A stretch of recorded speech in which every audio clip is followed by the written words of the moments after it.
transaksi elektronik dan teman saya Rudy Manata sebagai Indonesia.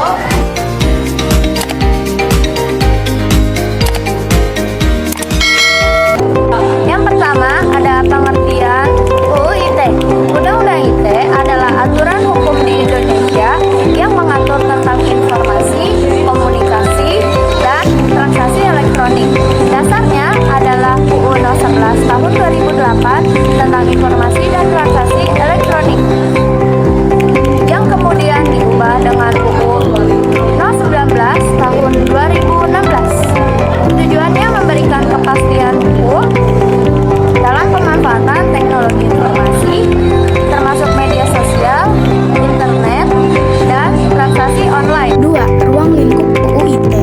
UU ITE mengatur beberapa hal utama, yaitu 1. Informasi elektronik dan dokumen elektronik. Semua data atau informasi yang dibuat, dikirim, diterima, atau disimpan secara elektronik, misalnya email, dokumen digital, rekaman elektronik, dan bukti transaksi online. 2. Transaksi elektronik. Kegiatan bisnis atau perjanjian yang dilakukan melalui sistem elektronik, contoh belanja online atau e-commerce, perbankan digital, dan kontrak digital. 3. Tanda tangan elektronik. Sebagai alat pengesahan dalam transaksi digital, misalnya e-signature atau autentikasi dengan PIN atau OTP. Yang keempat, nama domain dan hak kekayaan intelektual. Perlindungan nama domain agar tidak disalahgunakan. Contohnya, penggunaan nama domain perusahaan atau brand.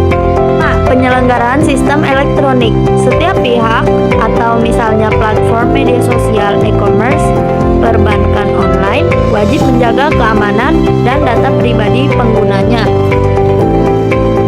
Yang keenam, perbuatan yang dilarang. Penyebaran konten negatif atau hoax.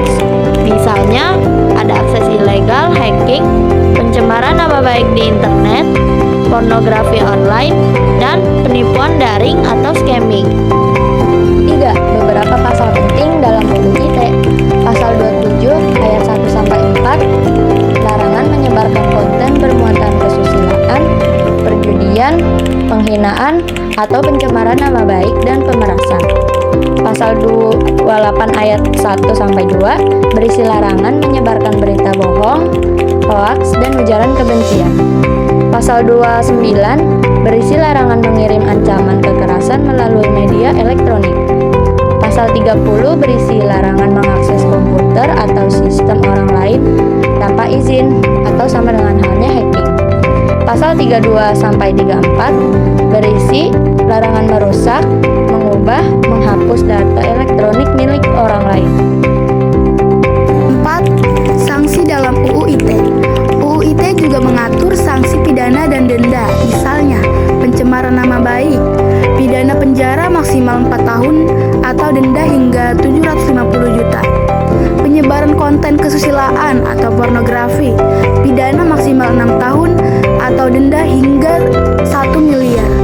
Hoaks yang merugikan masyarakat, pidana maksimal 6 tahun atau denda hingga 1 miliar. 5. Tujuan UU ITE. 1. Memberikan perlindungan hukum bagi pengguna internet.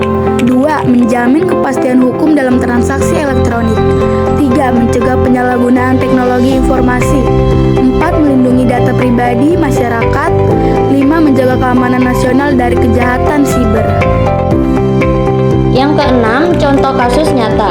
Kasus hoaks, contohnya seseorang menyebarkan berita bohong di media sosial akan dijerat pasal 28 ayat 1. Kasus pencemaran nama baik, contohnya menghina penjabat atau publik figur lewat status Facebook atau Instagram akan terjerat pasal 27 ayat 3. Kasus penipuan online, menjual barang fiktif di marketplace akan terjerat pasal 28 ayat 1 dan pasal 45A. Jadi kesimpulannya, UU ITE adalah aturan yang mengatur segala aktivitas di dunia